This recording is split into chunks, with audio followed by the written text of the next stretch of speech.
Hey, what's up, North County? Welcome to the show, and we have Kelly Atwell on the show again.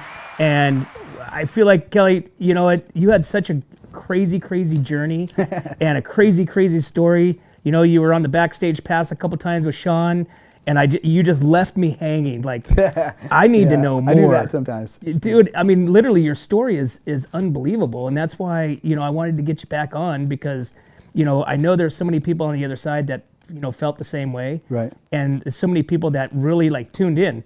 I mean, and it wasn't a boring interview at all. Oh, it was. Well, that's kind of like my life sometimes. Not all the time, but sometimes. Well, it was an interview that you're just going. I mean, I was sitting over there. My mouth was just like, I was just dropped, going, "Oh my God," you know. So, like I said, I mean, I got questions. You know, I'm sure that our viewers do. So, yeah. As Chris Stapleton would say, fire away. Well, awesome. Well, I appreciate you coming on. Oh, I appreciate you guys having me. Yeah, for sure. And you've had an amazing life, right? It's been when I was a little kid, I never would have. As a little kid, I thought to myself, you know, being as jacked up as I am. I mean, I'm not going to deny it, right? Nobody's ever going to want to play music with me, you know. I've played music with rock legends. I've played music with all my best friends, you know, which is the best part, you know, playing music with all my best friends and having a great time. And I've traveled all over California, and I've played in New York City, and, you know. But did you start off like back when you were a kid, that you wanted to be some sort of musician? Peter Frampton, when Frampton Comes Alive came out, I can remember as a little kid running around the house acting like Peter Frampton. My sisters were big Frampton fans. They were all older than I was. And they would crank up Frampton Comes Alive. And I was like, yeah, that's what I want to do. And I remember as a little kid. How old were you at that time? I was probably maybe 6 or 7, maybe. Okay. And I remember around that time, there was this place called Vasona Park in San Jose. I don't know if it's still there. But it was this big park where they would throw these huge music festivals. And they threw this big music festival one year with Donna Fargo, Freddie Fender, Willie Nelson, Waylon Jennings, just all the big acts. It's a big festival. And I can remember Vasona Park is huge. So all the kids of all the families that my parents knew were all running around water balloon fighting, and I was in there too. But the second the music came on, I was like, what? And I ran back to the... Just drew to it. Yeah, and once I got in there, my dad's like, what are you doing? Why aren't you playing? And I said, you know, I want to watch the bands. And he pulled up the ice chest, you know, those old metal, you know, ice chest. Right. And I sat down on it, and I watched the whole show. And it was like, wow, that's what I wanted to do. So at that time, were you thinking guitar, drums, singer? What was you? At that time, I didn't know. It was more like that was just a fantasy kind of type thing, right? And so as I got a little bit older, my mom had this little upright piano, some piece of crap my dad drug out of Goodwill or whatever. You know, I don't think they even paid for it. It was just, my parents never really had any money. So, and it was half out of tune, but it still made noise. And my mom could play a few sour songs on it, and she taught me a few chords. So I would just sit there and play the chords that she taught me, and I was becoming a little fluent on it. And then I started like humming things, and then I started like writing words down that were whatever I was humming. I started writing, you know, dog and cat or whatever. And next thing I know, I'm kind of writing my own little things. And my mom's like, "Oh, you sound really great." And I said, "You know, this is what I'm gonna do. I'm gonna be a piano player." And then one day, she said to me, I said, you know, I kept pushing that narrative that I'm gonna be a piano player, right? One day, just out of the blue, when she was in the kitchen, I said, "I can't wait to become a piano player." And she goes, you know, she peeked in. She goes, "You know, you're not gonna be a piano player." And I was like, "What?" You know, I was almost kind of hurt by it, her saying that. And she goes, "You're going to be a singer." She goes, "You're, no offense to your piano playing." She goes, "But you're a better singer than you are a piano player." And I thought about it, and I thought, oh, okay. So that's when I really focused in on writing songs. And then my sister came around, and she was who turned me on to the guitar, and started playing the guitar with my sister. And she just taught me, E, A, D, G, your 3, 4. Now your sister's a twin. Is that right? My sister Lori's a twin. She's the sports addict. Okay. Right? She got a scholarship to college to go play sports. She almost went pro. She's the one that took care of me.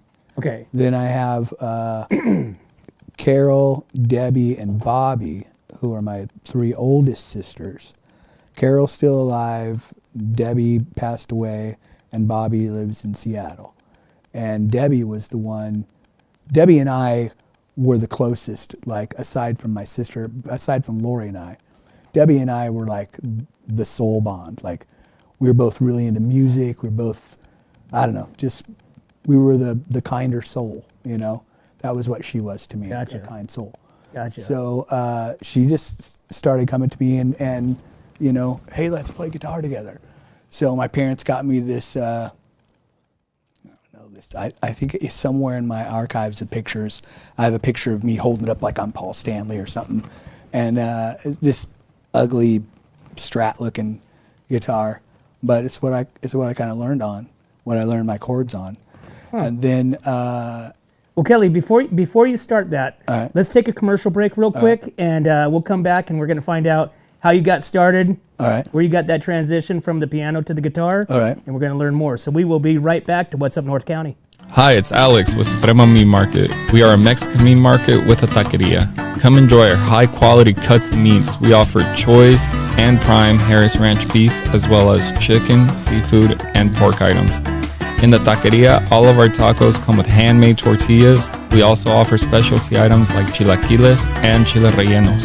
Come enjoy Taco Tuesday with Suprema. We offer our tacos at $1.99 each. Suprema Meat Market is located at 8950 Montecito Avenue in Atascadero.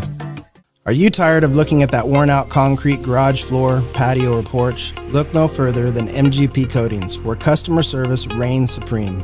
Our team goes above and beyond to ensure your satisfaction every step of the way. Before we even start coating, we meticulously repair your concrete, ensuring a flawless finish that lasts. And here's the best part. Our Pentec coatings are 4 times stronger than epoxy, so they won't chip or peel, making maintenance a breeze. Plus, they come with a limited lifetime warranty. Call us today at 805-952-5301 or check out our Facebook and Instagram and experience the MGP coating difference. Don't wait. Transform your garage, patio, porch, or driveway and become a part of the MGP Coating family.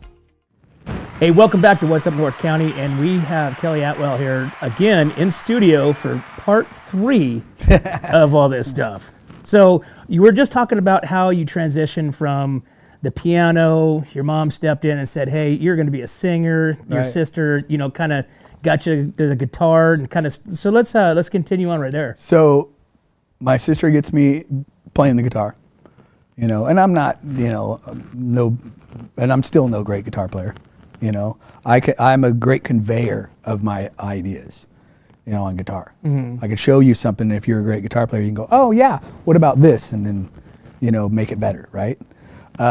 So my sister, being who she is, she's hanging out with the family, and then she moves off and does her own thing, and she kind of is out of the picture for a while. And so my parents were like, well, hey, how about we get you guitar lessons? So I get these guitar lessons from, I want to say his name was Mike Rosen, but it wasn't. It was another guy, Frank Pratt. I'll never forget it. Frank, fuck you. So I start taking lessons with Frank, and the next thing I know, he shows up and he says, he doesn't have his gear with him. And I'm like, hey, where's your stuff at? And he goes, yeah, you're never going to learn how to play guitar. You're never going to do this. Your hand's too jacked up, and it's not going to happen for you. You should just give it up. So Really? How old were you at that I time? was maybe, by this time I was probably 12. Ouch. Yeah, totally. So he leaves. I get just kick discouraged. you right in the nards. Oh yeah. Jeez. Change my octave. Right. So I get discouraged throw my guitar in the closet and forget all about it. I'm done. Like, Oh, wow. not playing music anymore, I guess. Fast forward to my sister showing up to come visit, and she brings her guitar. She comes in and puts her bags away, and she brings her guitar out in the living room. She sits down. She's like, "Grab your guitar, let's jam." Like, she thinks that I've been Like you've been doing this with this guy. Right. So she's like, "Grab your guitar, let's jam." And I'm like, "Oh yeah, I'm not playing anymore." She goes, "What?" And my mom goes, "Yeah, that bastard, he blah, blah, blah, blah." And my sister's like, "What?" And she's like, "You were already playing when I left." And I'm like, "Well, he didn't seem to think that I would progress any further than that." She goes, "Who cares? Who cares that you don't, you could strum 3 chords and be Bob Dylan the rest of your life Right. and still have fun." She goes, "It's not about being great. It's about enjoying what you're doing. That's what music is." And I was like, "Yeah, you're right." She goes, "Where's your guitar?" And I said, "Well, it's in my closet." She goes, "Well, go get it. Let's jam." And I said, "Well, he had actually, at one point, made me switch my guitar over because this hand has the 3 fingers. So he was saying, you'll never get it with the 3 fingers. Well, this guitar, if you ever play guitar, this is my rhythm hand. Mm-hmm. This is the hand that I could do anything with this hand. This is my rhythm hand. This is my chordal hand. I could never chordal on this hand like I can this hand, and I could never rhythm on this hand like I can this hand. So I'm a left-handed guitar player regardless." But let me stop you right there. But could you switch the guitar and play? Sure. You could play with, let's see, like this would be my normal if I were to play a guitar. I can't play guitar. Right. But then this would be my goofy foot. Right, or that would be your goofy foot, right. And so you could play them both ways? I don't know if I could now. I could barely get a couple chords out of this hand. I don't know why, but this hand, maybe it's because this hand is missing, because my arms don't straighten, right? Uh-huh. My arms don't straighten. My hands don't palm as far as I can palm my hand. And my wrists don't turn. Huh. So my arms are jacked up. So playing guitar for me is even this way is still a total struggle. Like when I play guitar, I kind of have to have my guitar when I'm sitting down dropped in here so I can get all the way up here. Or if I'm standing up, I don't play my guitar up here. I play my guitar down here so I can reach these lower notes. You know what I mean? Interesting. Yeah. So so you were kind of like really in a disadvantage. I mean, to get right going off the get-go. Yeah, totally. I mean, and that's awesome. in Frank's, can't be his defense. In his defense, in his defense, I could say, yeah. He looked at the cover and said, "Sorry, man, you don't got the right gear." He didn't listen to the album. Right. So, which it's understandable. I mean, at least he didn't go, "Well, who cares? I'll take the kids' money and be on my way." You know what I mean? He could have done that.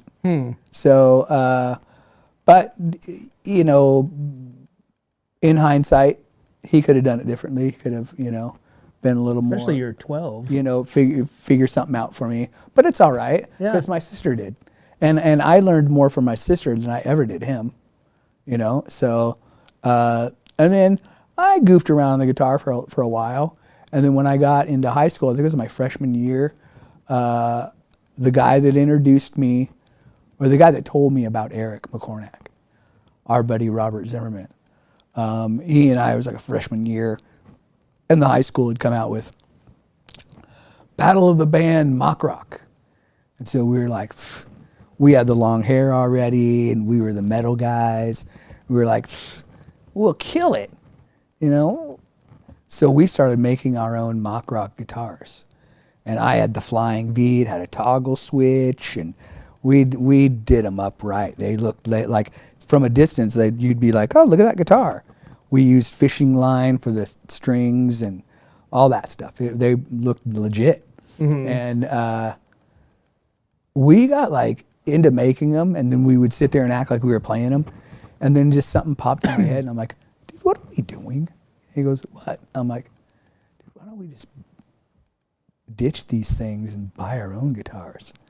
And he's like, really? And he goes, could we do that? And I said, yeah. I said, I know a few chords. I said, I know a few chords, and we'll go down to the music store. Ed, do you know Ed, Central Coast Music? Ed Frawley, right? Right. Ed, got you, buddy. So went down to Ed Frawley, had a shop in Cayucas years ago. Before Ed was Central Coast Music, his dad owned like a clock and watch shop in Cayucas, and he had a little booth in there. And he sold guitars and guitar strings and straps and stuff like that. So went down there and bought my first guitar from him. And we smashed up those mock rock guitars out in the street, and we just started playing guitars. And then that's how you formed the band? That's how I formed the band. What was the first band's name? Black Ice. Black Ice. Yeah, it was funny because Robert had told me about Eric, but he wouldn't call him. I said, do you know any drummers? And he goes, yeah, I know this kid in Atascadero. And I said, well, give him a call. I'm not calling him. And I'm like, well, give me his number. I'll call him. So I call him up. I'm like, hey, do you know Robert? And he's like, yeah, I know Robert. I'm like, well, I'm putting a band together with him. And I said, we're looking for a drummer. Would you be interested? And he goes, yeah, but you'd have to come to my house. I don't have a car. Can't go anywhere. I'm like, oh, I got a truck. I'll come out and get you. And mind you, I didn't know I was 5 years older than Eric. I thought he was like our age. So I showed up. Wait a minute. So you're in high school and Eric's in junior high? Yeah.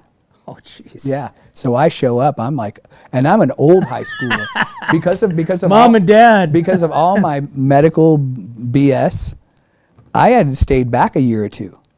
So I'm like, by that time, I think maybe I was a sophomore by that time. I don't know.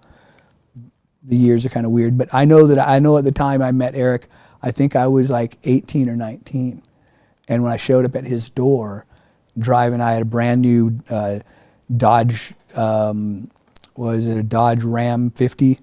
Those little Dodge Ram 50s back in the 80s. Uh-huh. I had one of those little four-wheel drive one. Looks a lot like my truck right now, but a Dodge. And I pulled up in his driveway, and his parents like, who are you? I'm like, oh, I'm here to meet Eric. I'm a guitar player, singer, and starting a band and trying to get him to be my drummer. And he comes running out, hey, I'm Eric. And he's got his popsicle in his mouth. Yeah. And so it was like the next weekend I showed up, and he tossed all his drums into my truck, and I drove him off to Cayucas for the weekend, and his parents just standing on the porch just like looking at me. You son of a bitch. Wow. Yeah.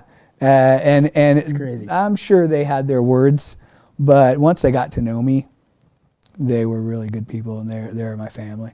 They're good, really good people. Ralph and Linda are amazing, and they've always been amazing to me. They've never, they never ever, those first couple times, I'm sure they had their thoughts, but once they actually sat down and chatted with me, they're like, you're a good guy, So, and I wasn't out to, corrupt their kid. He's a good drummer, At his age then, I was like, when he started playing, I was like, oh, damn, he's a better drummer than we are guitar players, So. Huh. So obviously he made the band, right? Oh yeah. And you guys. Well, what happened was I showed up that first time, and Robert wouldn't go with me. I'm like, let's go jam with this guy, and he's like, I'm not going. And I'm like, well, okay, I know all the songs. I'll go on my own. So I drove to Eric's house, and there was I think I had 4 songs. And we just played 4 songs over and over for like 2 hours in this little tiny room that was like half the quarter of this room. And we just jammed and jammed. It was midsummer. And we were just in there sweating. And when we were done, we were just laughing and having a good time. And I'm like, so what do you think? He goes, dude, are you starting a band? I'm like, I'm starting a band if I got a drummer. I'll be your drummer. I'm like, well, then we got a band. Wow. Yeah. So how many years did you guys all play? I mean, how long did you play for? We didn't play for that long. Oh, really? Because Robert didn't really take it seriously. Like, he never really, we worked on a bunch of songs. We would always rehearse at our house, and we'd hang out and kind of have little parties on the weekend and play for all our friends. And so the house was always, basically it was Robert's mom's house. And then once it turned into band party house, she was like, I'm getting a house in San Luis. And she worked for AT&T. She's making bucks. So she left that house to us, Nice. and she moved to San Luis and lived there, and we just paid our rent and paid the bills, and we lived there, and it was the band house, and you know, a lot of crazy happenings. Oh, You yeah. know, Eric I'm sure. lost his virginity there, you know, so which is pretty classic. Eric right there. Yeah. So That's awesome. you know, it's one of those things where they were good times, but it didn't last because Eric and I really wanted to move it forward, but Robert and a couple other guys that we had that were interested in playing bass and stuff, they just weren't into it. And one time, 4th of July, there was a guy downtown that owned this lot right in front of the bathrooms there, like right across the way from the bathrooms, which is now some hotel or something. But that used to be a big dirt lot. And the guy that owned that dirt lot knew me and said, "Hey, don't you have a band?" Because everybody was talking about the band in town. Who's the band in town? You know, because we were always playing so people could, you know, middle of Cayucas, we're on 7th Street. You know, and we were loud as hell. Everybody could hear us. So I said, "Don't you have the band?" And I said, "Yeah." And he said, "Well, you ought to come in 4th of July and play." And it was before, this is back, you know, early 80s when Cayucas wasn't as strict about who could be on the wall on the 4th of July and who couldn't. You know, like now they rope it off and no cars and, you know, and you'd have to have, you know, some kind of permit to have a band there today. But then it didn't matter. You could just post up and start playing. So Eric and I go down there. We take my horrible, crappy PA that my dad bought me. My dad bought me my first PA. You know, my parents were really into the music. They were super supportive of, you know, once I started getting into it, they were like, heck yeah. So my dad bought me my first PA, and we drug the PA down there, and the guy made a plywood stage thing in the dirt, and Eric set up, and I set up my amp and the PA, and we did a little sound check. We did half a song, and they were like, "Okay, let's go." We went uptown to get the rest of the guys, and they were like, "Nope, we're not doing it." And we're like, "What?" And they're like, "Yeah, we're not doing it. We're not going to go down there. We'll make a fool of ourselves." I'm like, people aren't even going to stand there watching us. They're going to look for 5 minutes and walk away. They're either going to dig it or they're not. And if they don't, they'll laugh, and then it'll be funny to them, and they'll walk away. Who cares? We get to play in front of a whole bunch of people. You know, who cares? So Eric and I went down, and I think we did like 2 or 3 songs, and we just looked at each other and went, "Okay, this is dumb. Let's go." It's not, you know, it's just the two of us. Right. So I think at that point I was like, and I had other people that were like hitting me up saying, "Hey, come jam with us." So I kind of bailed out of that and went and jammed with some other people, and started a whole another band called Crash Landing. And Crash Landing was how I got into Devious. Well, cool. Let's take a break real quick, All right. and we'll hear more about your story and where we go from there. And then when we get into this whole medical, I mean, this is just another crazy story. Yeah. So we'll be right back to What's Up North County. What's up, North County? This is Teresa Branch with Airflow Filter Service. We are a family-owned business right here in the North County. We have air filters, oils and lubricants, and hydraulic hoses. We provide services that include air filter cleaning, DPF cleaning, and waste oil collection. Come check us out at 1140 Ramada Drive, and we can help you with all your automotive and industrial vehicle needs. Hi, this is Omid and Deanna. at North County Junk Removal. We are a business known for helping our neighbors and our community. Let us help you save money and get rid of any unwanted items. And rest assured that our professional team adheres to global standards of safety and recycling. We are fully licensed and insured for your peace of mind. We are locally owned and operated, and we look forward to helping you with all your junk removal needs. Please call us at 805-769-6966. Hey, welcome back to What's Up North County, and we are chatting here with Kelly Atwell, and we're hearing about this amazing journey. And you know, we got through high school, started the band, moved on, and so. But over the years, you've played some places. You've played a lot with a lot of different people, right? Yeah. I think the best thing I've probably, you know, like the claim to fame. I was playing with Gene Baker, master luthier, guitar builder, been playing with him since 2010. So around 2000, the end of 2010, he says, "Hey, you know Montrose?" And I said, "Yeah, I love Montrose. I grew up listening to Montrose." And he said, "Well, I build for Ronnie." And I was like, "Get out of here." And he's like, "Yeah, I build for Ronnie." And he goes, "And Ronnie wants to come to town. I'm putting on this guitar summit, this Master Builders Guild." So Guitar Builders Guild, where all these different guitar builders, private guitar builder companies come together and go, "Well, here's my guitar, here's my guitar, here's my guitar." And then the musicians that play those guitars come and play them for everybody. So he said, Ronnie Montrose is my guy. He's my musician that plays my guitars, and he's coming to town, and his band wants to be paid, and nobody's getting paid. This is kind of like it's just a party we're doing. And he said, so he wants to play the show, but his band won't do it without them. They want plane tickets, they want hotels, they want this. They're going to a concert. Right. And he said, and he just doesn't want to pull that out of his pocket, and his company, his management company, doesn't want to pay for that. He said, so he's wondering if we would do it. And he goes, can you sing that album? And I'm like, do you think I can sing that album? He goes, well, I guess basically I'm asking you, do you know that album? I'm like, anything I don't know, I will learn. It's like, get a chance to play with Ronnie Montrose, really. Right. So fast forward to the end of October, and we're playing Mongos. Packed house, places packed.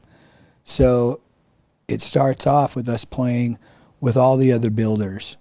So we're the house band, and then these builders, like different guys, are getting up with their guitar, and they're going, here's my guitar, and then we're their band, and then they play their guitar, and I sing for them, and Gene plays with them, and the band plays with that guy, and then he plays his guitar, and he's usually a lead guitar player, so he's playing lead, and then he just picks out songs and goes, do you know these songs? And we're like, yeah. And it's all predetermined, of course, and so we just jam all these songs. So then we take a break, and Gene gets a text, and we all go out to the parking lot, and a car pulls up, and it's Ronnie Montrose in this van, and he gets out with his small little entourage, like 2 or 3 people and his wife. And they go in and they set his stuff up, and we're in the parking lot and we're talking to him when we meet him, and I shake his hand. I'm like, thank you so much. I'm freaking out, like, I can't. Oh man, I'm going to be playing with music with you. And I said, hey, I have a picture. Would you sign it after the show? It was a picture of my brother who turned me on to Ron. He goes, yeah. And I said, okay, cool. So we shake hands and we all go into the bar. And we get up on stage, and just boom, we break into it, and we do the first whole Montrose album, the whole thing. Oh wow! And I remember after the first song, leaning into him, and he's like, "Yeah!" He's like stoked, like he seemed super stoked in me, like he just kept looking over me, and going, "Yeah, yeah," and I lean into him, and I'm like, "I can finally die now." And he puts his arm around his and goes, not yet, we still got the rest of the show. I'll never forget that, because I just thought it was funny that he said that to me. And we finished the rest of the show, and we go out to the parking lot, and I said, hey, if I grab that picture, would you sign it for me? He's like, yeah. So I grabbed the picture, and I gave it to him, and he's like, and this is who? And I said, oh, this is my brother. And he goes, where's your brother? And he's like looking around the parking lot. I'm like, oh, he's not here, he passed away. And I said, he goes, oh, so he turned you on to me, to my music? And I'm like, oh yeah, he was a huge fan. He goes, well, if he what was his favorite song? And I said, Space Station Number 5. So one of the lines on there was "See you next time around," is one of the big lines on that song. So he writes, to Robbie, see you next time around, Ronnie Montrose. And I took it home, and it's on my wall in my living room. Oh, that's awesome. Yeah. That's so cool. Yeah, and then as we're saying goodbye that night, I'm thanking him, and I say, thank you so much. This was a dream come true. I really appreciate it. And I said, thank you for giving me a chance for this. And he goes, oh, I'll give you a call. I was like, get out of here. I didn't think too much about it. So you played with him again? So a year to the date was around November 1st. He calls me up and says, hey, I got a couple shows coming up, and I was wondering if you wouldn't mind doing them for me. And I was like, yeah, I would love to. And he goes, okay, the first show is in Morro Bay in your hometown at the Harbor Festival. And Soundhouse was playing, Mean Gene Band was playing, all my friends' band, everybody I knew was playing except for me. Like, Because you weren't in a band at that time? I wasn't in a band at that Got time. Like, Mean Gene Band was just doing it as a 3-piece. I was actually in High Voltage. I was in High Voltage, so I wasn't in Mean Gene at the time. Mean Gene, I keep I'll play for Mean Gene, then I won't play for Gene, then I will play for Gene, then I won't. You know, I've been on and off with Gene and I will forever for the rest of my life. You know, I'll play for Gene whenever he calls me because it's a good gig. You know, he pays me well, and it's always fun. Gene's just a fun guy. You know, just a great guy. So yeah, I wasn't playing. I played the night before at the Old Slow Brew in downtown San Luis. I played there with High Voltage. And it was weird because Ronnie showed up that night and went to get in to see me, him and the bass player and the guitar player. And they said, we came to see you last night, but when we got there, they wouldn't let us in because it was the last 20 minutes. And they didn't want to let us in to have to cavalcade everyone back out. So they said, no, the show's only got 20 minutes. We're not letting anybody else in. And he goes, I almost wanted to tell him, I'm Ronnie Montrose, damn it, let me in. But he goes, we just went back to our hotel and, you know. Forget it. Yeah, so, but showed up the next day to the Harbor Festival, and I'm out in the Harbor Festival warming up, and I show up backstage. Well, I first got there, when I first got in the parking lot, I got my stuff out, and this golf cart pulls up to me, and the lady goes, hey, you can't park here. And I'm like, oh, I was told that this is artist parking. She goes, oh, are you one of the artists? I'm like, I sing for Ronnie Montrose. And she goes, oh, hang on. And she parks her thing and then comes over to my truck and grabs all my stuff, like grabs it away from me and takes it over to the cart and sticks it all in there. Is there anything else you need? I'm like, no, I'm good. She goes, come on. And she puts me in the cart and we drive over through all the people and I'm like cruising in this cart like, all right, this is pretty cool. VIP treatment. Yeah, I pull up and we're backstage and then I go to get in and this guy looks at me and he goes, you got a pass? I'm like, I just got here, nobody's giving me a pass. I'm a singer for Ronnie Montrose. Oh, come on in. And that was my friend Hunter Kilpatrick. He does photography for Vina Robles. So he was like the security, and I guess he was the guy that was helping put that whole thing on that day. So I get introduced to him. I meet him that day, and Ronnie and I, at that point, I go out and I'm warming up, walking around, checking all the booths, warming up, and I come back and Ronnie's wife's like, "Hey, where have you been? Ronnie wants to hang out with you before the show." And I said, "Oh, I was just out kind of warming up."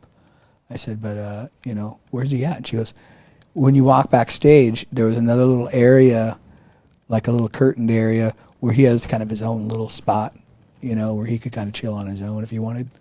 And most of the time he spent in the main part, but he was back there warming up, and I peeked my head back there, and I'm like, "Hey, Ronnie, Lisa said you were looking for me." He goes, "Oh, hey, buddy," and he came out, and he's like, "Yeah, I just want to spend some time chatting with you," and he's like, "What are you into? What do you like?" And I'm like, "Honestly?" And he's like, "Yeah," and I'm like, "A lot of people don't care for it." I said, "But I'm kind of a gun nut." He goes, "Like gun, like weapon nut?" I'm like, "Yeah, I love weapons. I have weapons. I like weapons." And he goes, "Really? I like weapons too." I'm like, "Really?" He goes, "What do you got?" So we started shooting back and forth all the different weapons we have and what's our favorite caliber and what we like to hunt or whatever. And then he's like, "What else do you like?" I'm like, I love to cook. Oh, I love to cook.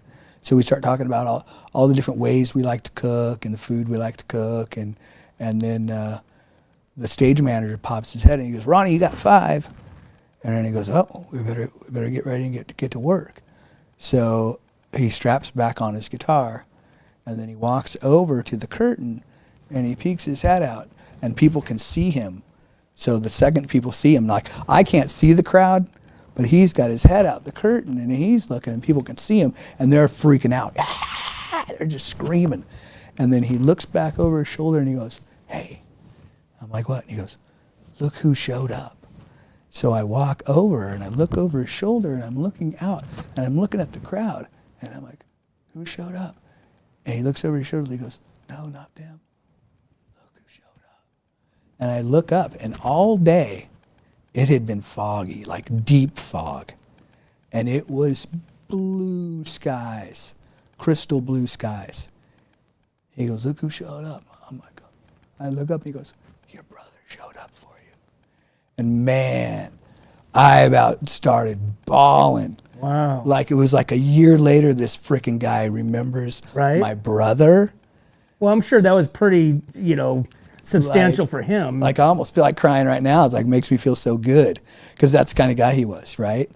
And I was just like, verklempt, if that's what you want to call it. I was just like, oh, duh. And then I'm thinking, okay, I got less than 2 minutes to go on stage right now. Together. Put my act together. And that was one of the funnest shows I think I ever did. I had so many of my friends and my family, my brother, my sister, my nephew, all my friends right up there in the front row just going, yeah, dude, you're doing it. And it was just, I have pictures of it, just to see like as far over to here as you could see, all the way out to the road, all the way out and all the way down. It was just easily 2,000 people, easily. Wow. And it was like in my hometown. And it was crazy because I remember going into Central Coast Music like a week or 2 later, and Ed goes, hey, I caught the show. And I'm like, oh, you were there? I said, I didn't see you. And he goes, no, I was sitting right here, sat out in front of the store on my chair, listening the whole time. You were crystal clear as a day. He goes, I heard you word for word, note for note. You frickin' killed it. He goes, it was a great show. You guys sounded awesome. He goes, Ronnie sounded great. The whole band sounded great. Yeah, it was fun. That's crazy. That's crazy. Yeah. I mean, it's such a great memory, that you sit there and literally just talked about it like as if it was yesterday. Yeah. You know what I'm saying? And you've gone through so much stuff. That's another thing that I want to, kind of deep dive into. It's like your memory is so clear, again, and your storytelling is like detailed. Like maybe no drugs, no alcohol, I guess. I don't know. I don't know. Well, cool. Let's take a break, and we'll be right back to What's Up North County with Kelly Atwell. Hi, this is Dave Story, small game hunter with Story Termite and Pest. We're a full-service termite and pest control company. From rodents to termites, we can take care of all your pest control needs. Call today. We can tailor a pest control program that will meet your needs and budget. Contact us at 805-460-0650 or at storytermite.com. Remember, we don't have customers, we have friends.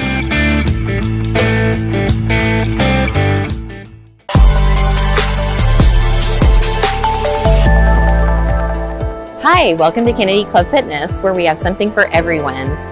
We have weights, cardio, group exercise classes, racquetball, basketball, swimming, and pickleball coming soon. Here at Kennedy, we're committed to health, wellness, and community. Stop by any of our 4 locations: Paso Robles, Atascadero, San Luis Obispo, and Arroyo Grande, or check out our website at kennedyclubs.com.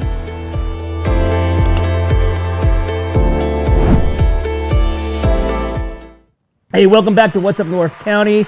And if you guys want to, make sure you guys get over to our page of whatsupnorthcounty.com. Make sure you guys follow us. You can go over to YouTube, subscribe, our Spotify, Facebook, all our platforms, and subscribe, and make sure you guys invite all your friends. But we're sitting here with Kelly Atwell, and we're hearing about all the journey and the story up to where we're at today, but we're Harvest Fest, all that stuff. You're playing over on the coast, right? Yeah. And then, so you play with who? So we finish that show, and we go backstage, you know, at the end of the show, and we're backstage, and everybody's kind of dispersing, you know, everybody's heading out, and his wife comes up to me and she goes, "Hey, I have your agenda," and I said, "Okay," and she hands it to me, and it's the next show, and hotel accommodations for San Francisco. And she said, you're gonna go to this hotel, and you're gonna meet us at the plant, and then you're gonna check into this we're gonna get you this hotel for the night.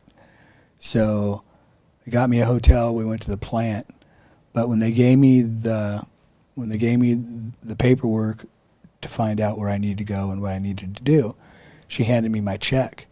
And it was the first time I'd ever really gotten a check in that kind of a setting of, you know, playing that big of a show and all that. And I didn't want to open it, but I wanted to open it. So I just kind of turned around and I opened it up, and I'm thinking, I looked down at it and it's $500. It's a $500 check. And I'm thinking, I just played 90 minutes for $500. I play 4 hours for $100. You know, that's my general. So wow. This was surreal for me. I was like, holy Lord, okay, you know. A little taste of that stardom. Yeah. So that was super cool. And then they said, your next show or the next time we're going to see you is next week at the plant, next weekend. So you have a week off. Then we're going to go to the plant. Then from there, we're going to go to Riverside and play in Riverside at the Marquee 15. So I take that week and go to the desert. They gave me a list of new songs. So I had to learn like 6 new songs within a week. So I went to I just took the week off and went to the desert with my brother. And I just sat in the desert and studied songs, shotguns, wow. and studied songs. And went back, went to the studio, rehearsed with them, and that was cool because the studio, everybody and their mother has played there, from Sly and the Family Stone, Heart, Huey Lewis, Journey, you know, all these bands have played there. So it was like, wow, I'm rehearsing in the studio that every band and their mother has made a gold album out of. So that was pretty cool. And fast forward to going down to the Marquee, same thing, put me up in a really nice hotel, paid me really well, played for, I don't know what that place holds. I think it's only like 500 people or something like that, maybe less. But still, it was packed. You know, it was a packed house. And it was funny because, you know, I played and you know, my body has always been where if I get too overheated, I kind of start feeling like, whoa. So I kind of got to get some air. So I remember going outside of the Marquee 15 and being just swarmed by people who were coming up and like, hey, you know, people wanting to talk to me and, you know, get pictures with me. And it felt, I mean, I'd had people get pictures with me before, but I almost felt like an imposter in a way. Like people thought that, you know, you're the singer from Montrose. When really the reality was I wasn't the singer from Montrose. I was just a guy that sang for Montrose. Mm-hmm. You know, like technically I've never... filling in. You know, yeah, technically I've never really been the singer for Montrose. I got a few gigs, you know. It's like I wanted to be the singer for Montrose, but it is what it is. I mean, it's more than what I had ever done before. So that's awesome. Yeah, so, you know, and then same thing with High Voltage. It's like I never thought High Voltage was going to be what it became, you know. And High Voltage, I mean, not to... That's the AC/DC tribute band? Yeah, not to sound, you know, that came about because I was playing with Gene. We were doing a show, the power went out. We did an acoustic set. He wanted to take a break from playing the acoustic for a few minutes. He's like, my fingers are kind of bugging me right now. That those strings, I should have put different ones on. I didn't know I was going to play it that much. He's like, you know, I said, well, let me play a couple songs, you know. I'll keep the wolves at bay. And he's like, oh, go for it. So I think I played like 3 songs, sat there and played sang and played 3 songs. He sends me this letter with, "Oh, dude, I'm gonna change the whole band. You're gonna play guitar full time." And all I was thinking was, I could not play guitar next to Gene Baker. You know, the guys, it would look stupid. So I do this sometimes. I'm a self-sabotager sometimes. I'll self-sabotage myself, which is stupid. I don't know why I do it. And I don't know how successful I've become being that way. It's like most people that self-sabotage themselves aren't nearly as successful as I've been in my musical journeys. You know? Underthink your capabilities next to somebody that you think is higher? Yeah. So I just told him, I think I'm going to bail out. So I bail out of the band, and Gene and I have always been friends, and he didn't take it personally. He's like, "Okay, well, if you change your mind, I'm always here for you." Like, that's Gene's thing with me. He goes, "Dude, you'll always be in my band. You know, you'll always, anytime you want to sing for me, just say, 'Hey, I want to sing for you.'" He goes, "I'll have you come out. You know, maybe I might not do the whole show. Maybe I'll do only a set or 2, but at least I can sing for him anytime." So I leave, and then Ray Rocha, the drummer for High Voltage, calls me. He was the drummer for Gene at the time.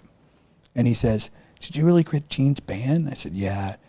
And he goes, "Well, what are you going to do now?" And I said, "I don't know. Maybe I might not do anything." He goes, "Dude, you need to be in an AC/DC tribute band."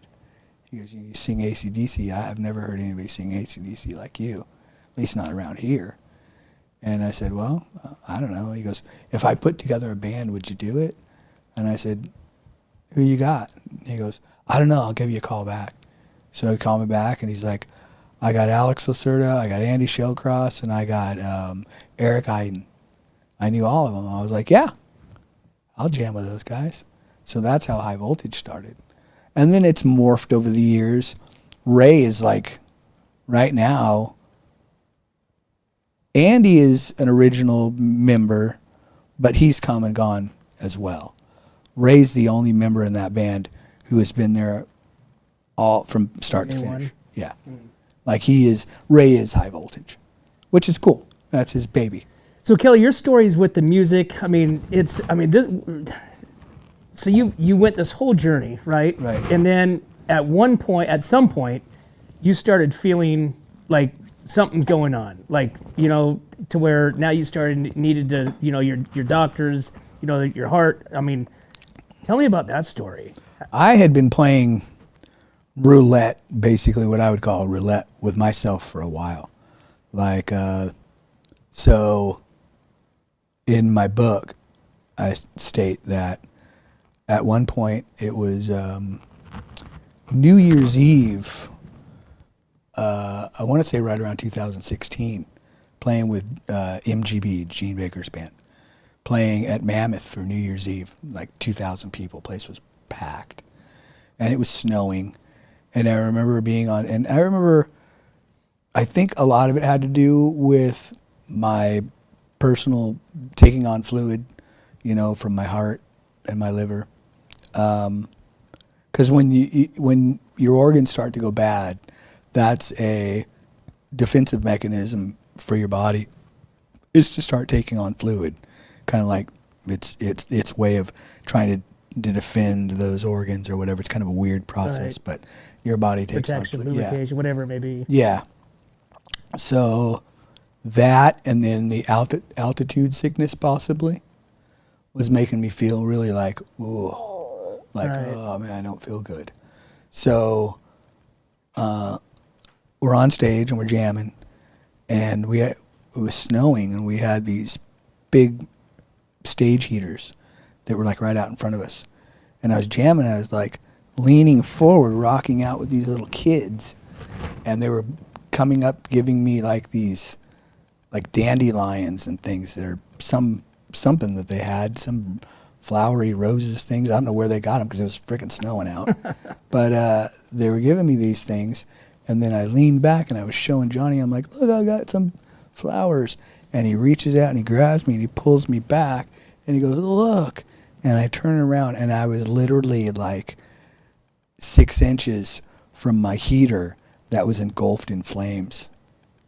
And then the stage guys, the roadies that were running, the stage managers, helpers, came running up and they grabbed it and pulled it off and then brought me a new one and set it up. Like I was like inches from catching my jacket on fire. So we go backstage and we're laughing about it. But backstage, it's like you had the stage where you're facing the crowd and then there was a wall. And inside, backstage, behind that wall was where they had couches and things like that. And it was a wall of amplifiers. Well, I didn't realize that wall of amplifiers was affecting my pacemaker defibrillator. So I was like going, ooh, I don't feel good. They're like, you don't look good. And Gene's like, hey, grab your jacket and, grab whatever you need. We'll take care of your gear. Go back to the hotel and go lay down. Go to your room and go to sleep. I'm like, all right. So I walk, if you've ever been to Mammoth, I walk through the village, out onto the street, and our hotel is a block up and on the left. I cross the street, I walk half that block up, and boom, face plant onto the sidewalk into the snow. Just out. Boom. I'm out. I don't remember anything. All I remember is leaving the stage and walking through the village. I don't really remember walking across the street. I don't remember walking on the sidewalk, and I don't remember hitting the sidewalk. And I don't know how long it took, but Lisa, Gene's wife, came up behind me. And there was nobody on the street when I was walking, not a soul. Everybody was at the party. It's like a big party in the village. So she comes up behind me and finds me, picks me up and takes me to my room, takes my shoes off, takes my jacket off. But you're passed out. I'm passed out. She's bigger than I am. Everybody's bigger than I am.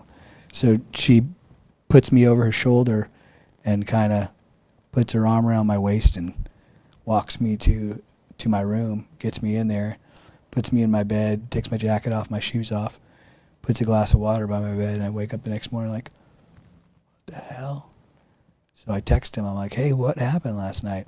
She's like, dude, you were passed out in the snow. She goes, I thought you were dead. So I went back. I went home and went to French, and they ran I don't know. I think I was there for almost 20 days. Ran a bunch of tests on me, and kind of got me going for a little bit. Changed my diet a little bit, and then but it came back again, and they changed some of my meds, but it just didn't play, and maybe I wasn't taking the diet as seriously as I should have. So then they brought me back in. They ran a bunch more tests on me, and then that was when they said, hey, you know what, we think that you actually need a heart. And at first they wanted to give me a heart pump, but then they were like, we were going to give you a heart pump, but we can't. And I was glad, because a heart pump is basically a backpack with a tube that goes into the side of your chest, and then a tube that comes out the side of your chest, and that's your heart. So that you got blood. So it's an artificial heart on the outside. Yeah, and that was like, I would have been miserable. I would have been like, what did you think when they said that? I'm done. Like at that point, I was like, I'm done. But then my sister was like, so what are you going to tell your daughters? What do you tell your daughters now? Tell your daughters that you quit? Tell your daughters that you're done? Tell your daughters that you're not going to do this? You can't do that. And I thought about it that night, and I was like, fuck. Damn those kids. But they came back and said, we can't do the pump anyways because your pacemaker is you're 97% dependent on your pacemaker. And your heart is only getting worse. So the electrical side is only getting worse. So the heart pump only works the mechanical side. The pacemaker works because you have two sides of your heart. You have a mechanical side and electrical side. So the pacemaker works the electrical side, and the mechanical side, the pump works that. So they looked at it as, well, we're just going to give you a pump, and then the electrical side's going to go out, and then you're going to be out of luck anyways, because your heart will be no longer working electrically. So they just said, we think that you need a transplant. So it started out with being just a heart transplant. Then they came back in and said, hey, we keep running these tests. And I was having, for quite a while, I was having problems with my liver, and I didn't know what it was. Like right here. On the endless nights, I'd be on stage just rubbing it, just like, oh, hurts so bad. And I had gone to this doctor in San Luis who just, I told him about it. He's like, oh, here, take these. He gave me like 15 milligrams of Vicodin, like endless. Oh, jeez. Yeah, and so I was taking those for like 8 months. And then finally my daughter's mom was like, Stuff was just filtering through. yeah, my daughter's mom was like, nope, you're done with that. She goes, we're going to take care of you. So I went back to French Hospital, and my doctor that was pacemaker doctor and a heart doctor, like an actual heart doctor, Cardiologist, a good two one? different Yeah. two different people, so electrophysiologist and a cardiologist, right? So my electrophysiologist says, I'll get you this cardiologist. She's really good. She comes in. They got me hooked up to IV diuretics. I'm urinating like a madman. So she comes in with her little team of people, and they start talking to me. And I said, hey, and I'm laying there in bed. I'm like, hey, could I take like 2 minutes and just go in the bathroom right here and go pee real quick? So I get up to go to the bathroom with my pole and everything. And as I get to the door, she goes, I don't have time for this, Mr. Atwell. We'll talk to you later. So I go in, and I'm urgently need to pee, so I'm not even really paying attention to what she's saying to me. I mean, I heard what she said, but I didn't really take it to heart, So I go in, I finish using the bathroom, and I come back out, and she's gone. And I'm like looking around, I'm like, what the hell? And my roommate, he goes, yeah, she left. And I'm like, really? He goes, yep. I open up the door and I look down the hallway, and there she is with her 2 people. And I'm like, hey. And she goes, we'll talk with you later. And I'm like, you know what? You're fucking fired. I said, don't even come back. You're fired. I don't ever want to see you again in my life. So I was pissed. Wow. So about 35, 40 minutes later, Dr. Bandari, my electrophysiologist, comes in. He's like, really, dude? You fired the only doctor capable of helping you. I'm like, she's an asshole, dude. She's not cool. She has no bedside manner. She's not cool. He goes, I'm not going to deny you there. He goes, but I'll tell you what, it's going to be a while. You're going to have to stick with your diet and take your meds. He goes, I'll release you today. He goes, but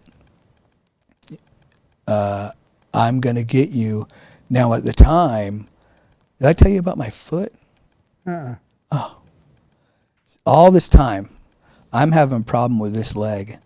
This foot, from here down, is black from lack of blood flow, right? So there's no blood flow going to this leg. What do they call that? They call that like where people get frozen almost and they have to cut it off, right? Yeah. So something similar to that? So there's no blood flow to my foot. And what little blood flow there is, it's getting trapped down there, right? So I'm getting these lesions in this soft part of my foot right here. So one night I'm on stage, and this kind of goes rewind. One night I'm on stage with Gene Baker, and I'm a foot stomper. I stomp my foot all night. I'm on stage with Gene Baker, and Johnny, the guy that pulled me from the fire, he looks at my foot and he's like, hey, your foot. What's the matter with your foot? I'm like, what? And my foot was hurting, but I'm busy working. I'm not worried about my foot that always hurts. And he goes, your shoe, look at your shoe. And I look down and I'm just stomping blood out of the side of it. Like all this white has blood running down it. And I'm like, oh, shit. So, my gosh. So I look at Gene, I'm like, And he was like, can you finish the song? I'm like, yeah. So we finished the song, and he's like, hey, we're going to take a break. So I kind of hobble to the bathroom, and I get there, and I take my shoe off, and I got my shoe, and I'm like pouring drops of blood into the trash can. And I take my sock off, and it's just soaked, so I throw that in the trash can. And I got my foot in the sink, and I'm washing it off, and some guy comes in, and he goes, whoa, yeah, and he takes off. He's not having anything to do with that. And Johnny's standing there kind of holding me, like making sure I don't fall. And he's like, dude, what are you going to do? I'm like, I'm going to wash this thing off. You're going to help me wrap it and stuff it back into my shoe. And I'm going to have you tie my shoe up tight, and we're going to go back out and finish the show. And that's what I did, and I went out and finished the show.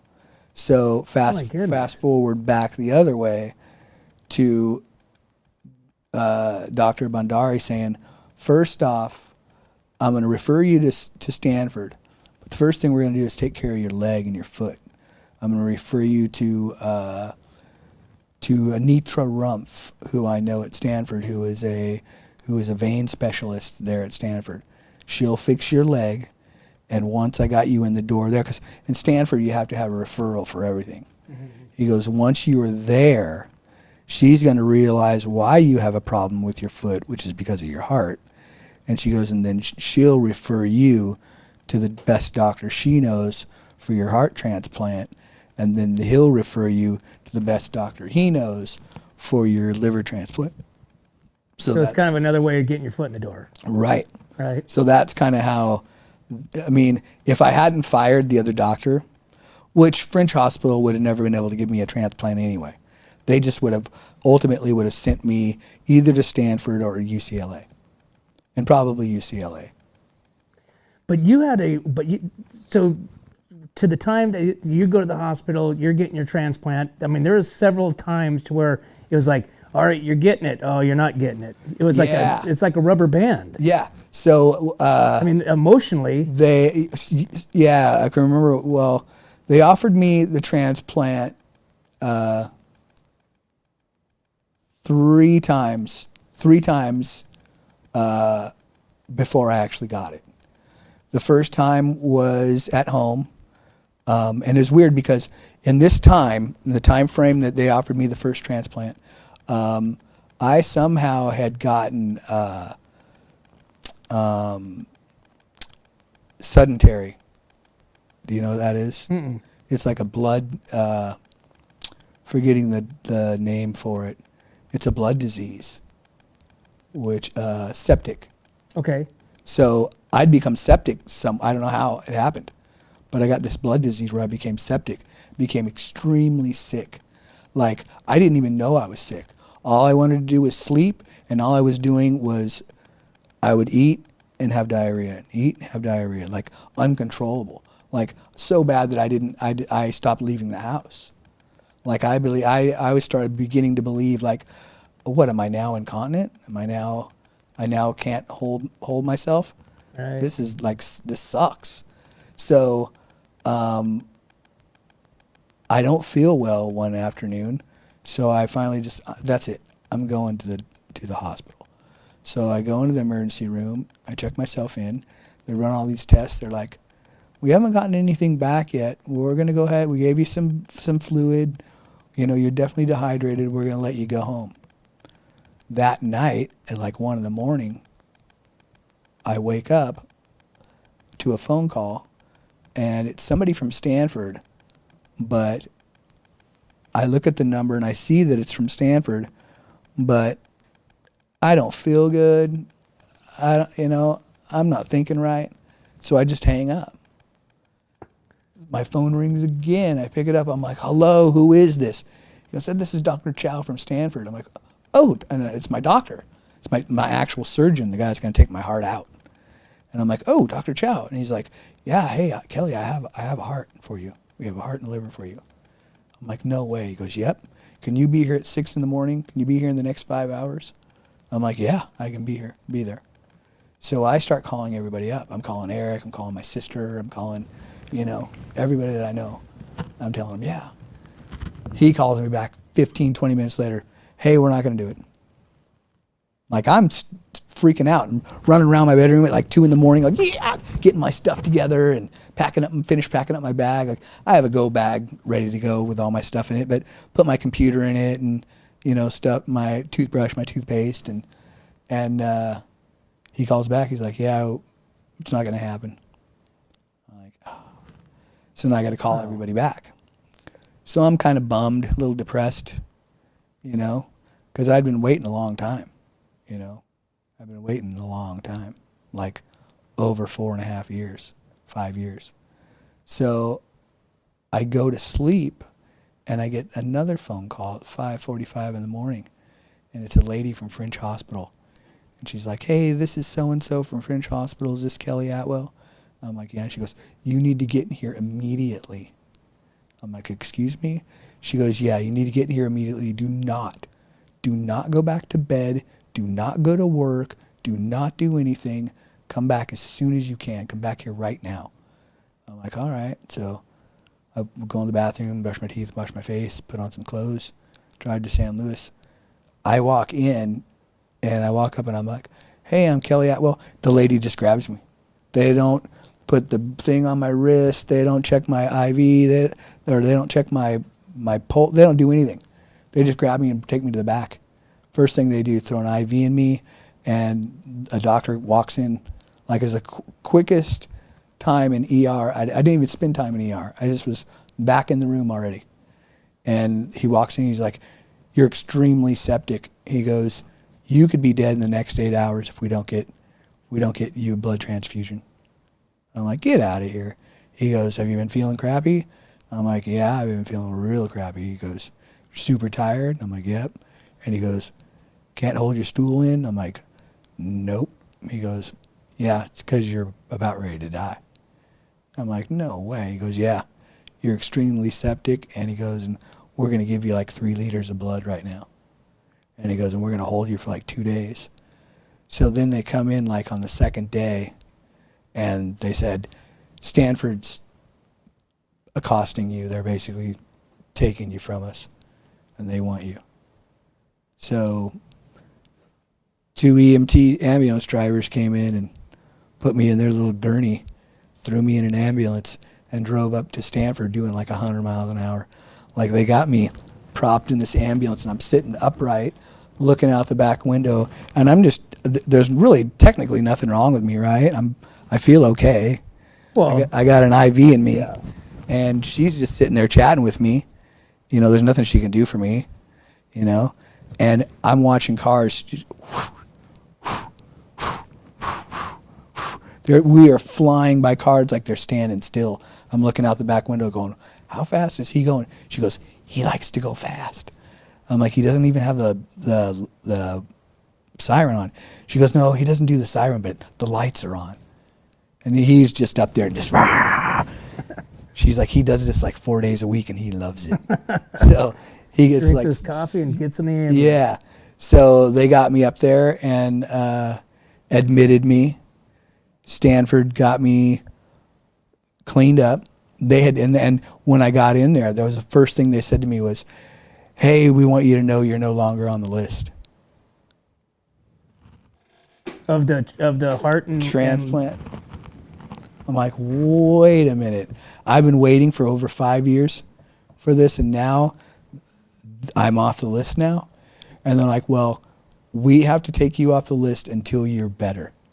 And once we have you better, we'll reinstate you. Because you're sick enough to where it wouldn't work. Where they would waste. Yeah. Yeah. Sad to say that. But. So totally. So and I understood that. I was like, okay, well then just get me better. And they did. It took them about a week and a half. I was there for about a week and a half. And then they let me go. And then when they let me go, my doctor said, hey, I've been letting you roll. Like every 3 months I would go see them. And every 3 months they'd give me another 3 months. And that lasted for 6 years. 6 years. From the day they said, we're going to give you a transplant, to the day they said, come on in, we're giving you a transplant. That took 6 years. And so every 3 months for 6 years. That's why I say, like, my finances got pummeled.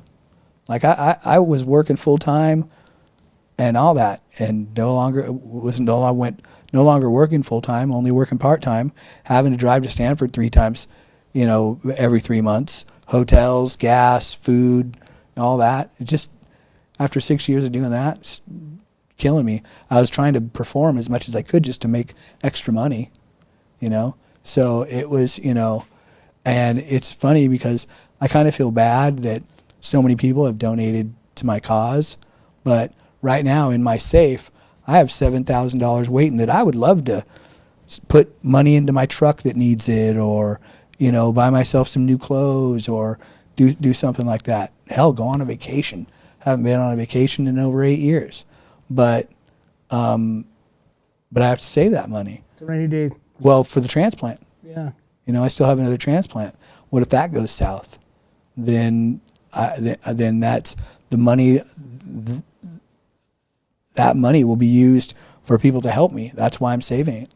I'm saving it so if I need people to come up and spend time with me or to help me, I have money to give them to pay for their gas and to pay for their food and to pay for their lodging.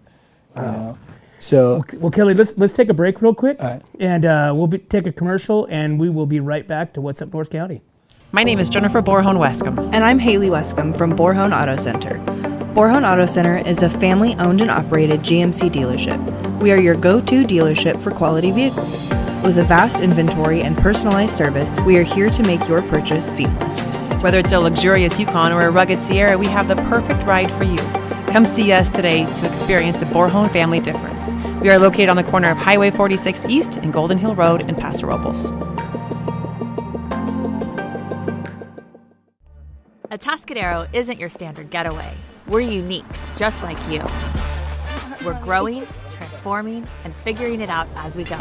We're a town filled with innovators, artists, makers, and game changers. We're a little bit country, a little bit funky, and always authentic. We're here for your good times, your slow times, and your changing times. We're all in Atascadero. Come see for yourself. Learn more at visitatascadero.com. Hey, welcome back to What's Up North County, and we are chatting here with Kelly Atwell, and we're hearing an amazing, crazy, I don't even know if it's a story, if it's a nightmare, if it's a... Right. You've been through it all. But now, so you're now back on the list, going to get your transplant, right? And so how do you keep your mind? I mean, my mind would be going in circles. I mean, you tell me I need a new heart, I'm nose diving. How did you keep your faith? How did you keep your I mean, you're such a positive dude. Really, literally, you've been dealt some bad hands, Yeah, totally. But physically and everything. But it's like, man, you're such a positive dude that, really, anybody could just turn towards drugs, turn towards alcoholism, turn towards whatever it is, and just say, you know what, I'm done. But you didn't. How did you stick in the clear, straight line? I think it's family and friends and people that I love, and just, I've been doing it all my life. I was born with 2 holes in my heart. So I had my first open heart surgery at 3. I had my first hand surgery at 5 or 6. And that was 3 different surgeries. From the time I was 6, took 2 years to do that. So I can't remember as a kid, every Christmas I was in a cast for one reason or another. Broken arm or surgery or whatever the case. Constantly in and out of school. I was, always the class clown because when I got out of school, when I was taken out of school for some medical reason, I was that much further behind. So when I got back to class, it was like, well, I'm lost, so might as well make a joke out of it, Kind of way to fit in. And Yeah, totally. And, I'm one of those people that there's only one way to go when you're down, right? It's like, can only go up. It can only go up from here. And to me, I've always looked at my life as a roller coaster. It's like one of those things where I've been fortunate enough to have some beautiful, amazing women in my life. Like girls that I never would have thought would have ever even paid attention to me, you know? I'm not some big buff studly guy. I don't have a big chest and big arms and I get where you're going with that. I'm not, so, but every time that I've gone out with really cool women, really beautiful girls, and maybe it didn't work out or whatever, I thought, how did I do that? And it'll come to my mind like, I'll never get that again. That's not true, because it's happened before. And that's how I look at my whole life, is that life is a roller coaster. You're going to have your good times, you're going to have your bad times.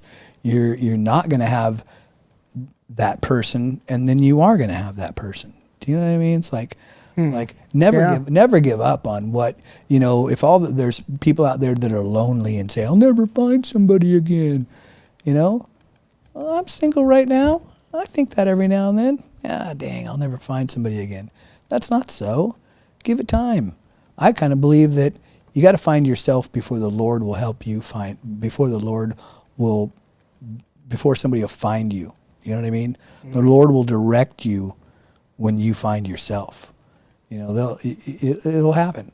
Well, like we talk about, it's easy to doubt yourself. It's easy to, kind of, go to the woe me, look at, other people and stuff like that. But really where somebody grows and rises above the ashes and the fire is when they have that mindset like you do, to where it's like, I might be down now, but I'm going back up, right. And I'm going to pick myself back up, and I'm going to rise above. I'm going to, positive, we always talk about positive energy. You're around somebody negative, well, guess what? You start feeling negative. Yeah, totally. Right? You're around somebody that's positive and, always just building people up, you feel that, you know what I'm saying? So that's awesome. Well, I see it every day that I go to dialysis. I see people that are in dialysis that really struggle a lot with it. Yeah. Because it's not easy. It's a difficult thing. Thank you. Yeah. So I see it every day, and when I think of those people or I see them, I think to myself, man, I've got it good. I've got it good. And I really do. It's like some days I have my bad days where I come home, like I was saying, I came home New Year's Eve. I wanted to go to Eric's party. I had this pounding headache. I just couldn't do it. And some days are like that.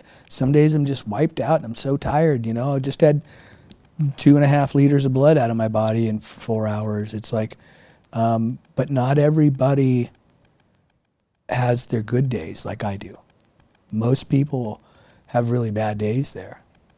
Yeah, but man, like I said, I really think that you're not a mold. You're like again, you've been through so much, right? Even like right now as we sit right here, we've been talking about coming on the show and doing some cool stuff and this and that. I mean, it's like all this stuff doesn't even matter. It's like the positive side, That's why you draw people. That's why, you have this bank of friends and family that will go to the end of the earth for you. I do, and I cannot thank everyone enough. I sit around constantly thinking of how blessed and how grateful I am for all the people over the years who have donated to me and called me and messaged me and just been so graciously kind. A guy gave me, I auctioned a guitar off in 2016 for Gene Baker's wife for her cancer benefit. I have this really nice Schecter that I played all through New York. I recorded albums with it, and I played all over New York State with it, and I loved the guitar, but I was like, you know what? I could auction this and make a few bucks. So I auctioned it in 2016. A guy won it at that auction. Then he auctioned it off at my benefit in 2023. A guy won it at that auction, kept it for the last year. Then he called me up the other day. Hey, I have your guitar. I'm like, I think you got me mistaken.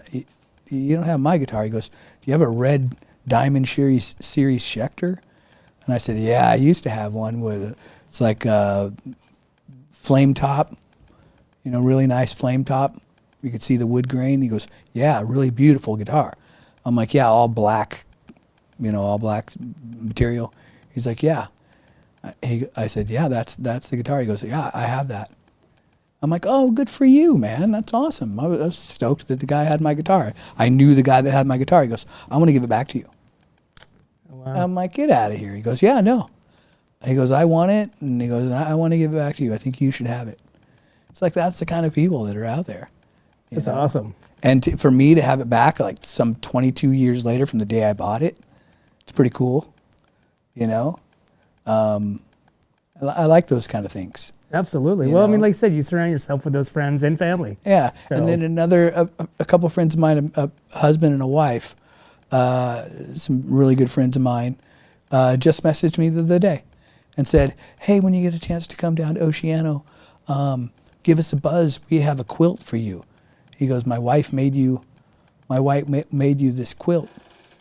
I'm like, what? And she's like, yeah, we saw that you were at dialysis, and we know that it gets cold when you're in there, and my wife made you this really warm quilt for dialysis. And I was like, get out of here. And she's like, yeah, I made it just for you. Cool. So I'm dying to see what it looks like. Well, Kelly, so one thing I want to jump forward a little bit, but I want to touch on something, you know, that has me like intrigued me. You know, during the time when you were watching your life in a picture film. Oh yeah, that was freaky. That I was like, that was freaky. I mean, some of the stuff like you hear about, like, or you might see it on a movie, you know, but I mean, you literally lived that. I mean, that happened. You were watching. It happened to me. I mean, like that's what I remember. Now this is when you were getting your transplant. So they wheel me in, and they prep me, put those big stents in my neck, and they got me all ready. And actually, that time they put me to sleep before they did all that, so, which was nice. But the time before, they did not put me to sleep, and that sucked. But so they wheel me in there, and I'm talking with him, and he says, "Hey, we got these IVs in you now, and I'm gonna put this mask on you." And he goes, "And I'm gonna administer your medication IV wise." And he goes, "Between that and the mask, you're going to go to sleep. You're going to go down." And he goes, "So we'll count from 10 backwards. You'll make it to about 7, and then we'll see you on the other side. We'll see you, you know, when you come out." And I was like, "All right, cool." So last thing I remember, 7. It all goes dark, silent, and then there's a picture of an old transistor TV, kind with little knobs on it. It's just sitting in the dark, sitting in suspended animation in the dark. And then it goes, and I can hear the white noise, and the screen's, you know, snowy. And then it just goes, and then I can hear, like they're trying to tune it in? Yeah, I can hear like talking, and then it goes, bing, and it's like a picture of me playing like on my big wheels, a little tiny kid, like cruising around with my friends. And then it plays that for, I don't know the time frame of each frame. I don't know how long each frame was. I just know as the frames changed, you could hear it going, and then when that sound came, that's when the frames would change, and it would turn to a different picture. And it went through all these pictures of my life, all these different times, from the time I was a kid all the way up to the last day of me sitting at my mom's house. One of the last days I ever spent with her was at her house. I was barbecuing, and she was a big NASCAR fan, and we were watching NASCAR. And I can remember getting, like, there were a few scenes before that one where the sound was coming, and I was like, ooh, wait, don't change now. But I couldn't remember that one was the one that I really was saying, no, don't go, no, don't change. And then boom, I wake up and I'm laying in my hospital room in my bed. I looked out this way, I'm like laid back. I look out this way and I could see nurses and people in the hallway. And I'm laying there and I'm like, I'm alive. I'm alive. I got tubes sticking out of me, and but I'm able to move, right? So I look over at my bedside table, and there's my phone. So I reach over and I grab my phone. I call my sister first. I speed dial my sister. No answer. This is when you first wake up and nobody's around? Nobody's around. And like I said, I got tubes and stuff sticking out of me. I'm not on a ventilator. I'm not on anything. I call my sister, no answer. I call my brother, but my nephew answers. And my nephew's like, dude, are you awake? I'm like, yeah. And he goes, dude, you just had the surgery like a day and a half ago. Like they had me in a induced coma for a couple days. So this was me coming out of it. So he goes, you're okay? I'm like, yeah, I'm laying here in my bed. How do you feel? I'm like, I feel great. I said, I feel great. I mean, I'm sore, but I feel good. And he goes, okay, well, I'll let my dad know. I'll have him give you a call. I'm like, all right, buddy. I hang up, and I go to sit up, and I go to put my feet on the floor, and the second I go to stand up, and I'm fine. I go to stand up, and my bed alarm goes off, and the nurses come running in. They're like, whoa, whoa, whoa. You got tubes, and you got IVs, and you got this, and you can't get out of bed. You got to lay back down. I'm like, all right. I'm not going to fight with them. All right. I lay back down. She's like, just get comfortable. You're fine. You're doing great. Your numbers look great. Everything looks good. You did good. She's like, you did great. I'm like, all right, cool. I'm pretty happy right now. I lay back down, close my eyes, and that's it. I don't wake up for 6 months. What? I wake up 6 months later. I got a trach in my throat. There's this big hole in my throat. Got a trach in my throat. I got a ventilator stuck down my throat. And I got that scar. Well, it's not a scar. It's a hole in my chest. Oh, wow. And I didn't actually even see that hole. All I saw was a scar. And they were coming in and they were doing this wound vac on me. Get yourself a wound vac. They're super pleasant. I'm good. Yeah, no. It's this big sponge thing that they stuff down into your cavity, and they turn it on and it sucks the fluid out. It's super comfortable, let me tell you. Yeah. Wow, 6 months you were out again. 6 months totally out. And like you don't remember no pictures? I remember nothing. You just woke up 6 months later? 6 months later, and when I woke up, what was freaky was I wake up, I'm on the ventilator so I can't talk. I don't know what's going on. I can't hear. I laid there for so long that the wax went over my eardrums, covered my eardrums, and so I couldn't hear. So my bed's here at my doctor's, 2 of my doctors and my sister are here talking, and the nurse's station is right outside my door. And I wake up and look out. I don't even really realize they're there yet. I look out and I see the nurses, and I can't move. They got me totally strapped down. Like everything's strapped down. My legs are strapped, my arms are strapped. I'm laying there and I'm thinking, why can I not hear? Why can I not talk? And I look over and I see them, and I kind of start crying like, what's going on? And my sister's like, hey, bro, she's like pushing my hair back, and she's like, you know, you're here, you made it, you know, you're here. And I'm like, and she unstraps my hand, and my arm just goes like this. And I'm like, and I don't know what's going on. So finally they unstrap this one. And they hand me a whiteboard, and I, with this hand, just write here with a question mark. And they're like, what? I wrote it as here, like ear, and I underlined the ear. So not here, but here. And I put a question mark, and they're like, what? And she's like, he can't hear. And I was like, And they're like, you can't hear? And I'm like, oh. So then they assessed my ear, and they're like, oh yeah, you have this major wax buildup. And they had me on the worst medication, that I kept having these dreams. I had to have dreams like, so I woke up, I'm on the ventilator, I'm on the trach. This hand is like this, so I have atrophy of this arm. I think I threw a stroke. So I write stroke, question mark.